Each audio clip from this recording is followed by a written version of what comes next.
మరి నన్ను చూస్తే తిట్టబుద్ధి అవుతుందా? గుత్త బుద్ధి అవుతుంది. అయినా నీది నా లెవెల్ కదరా అబ్బాయి, సైడైపో. మరి నన్ను చూస్తే ఏం బుద్ధి అవుతుంది? పెట్ట బుద్ధి అవుతుంది. నోట్లో కజ్జికాయ. చాలే గాని ముందు నువ్వు సైడ్ అయిపోయా. పోయా అబ్బా, మొగుణ్ణి పిలిచినట్టు ఎంత ముద్దుగా పిలిచావే నా రసగుల్లా. నువ్వు ఇప్పుడు వెంటనే సారీ చెప్పలేదనుకో, శారీ స్టార్ట్ నుంచి ఆ లేడీస్ తీస్తారు. ఏం తీస్తారు? కళ్ళల్లో కొట్టడానికి కారం డబ్బాలు తీయండి అమ్మా.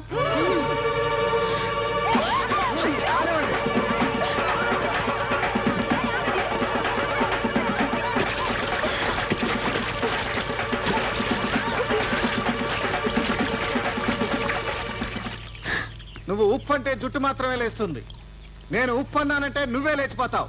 చెప్పు sorry. Sorry. My dear Swagruha ladies, ఇప్పుడు మనం సైడ్ అయిపోదాం. పదండి.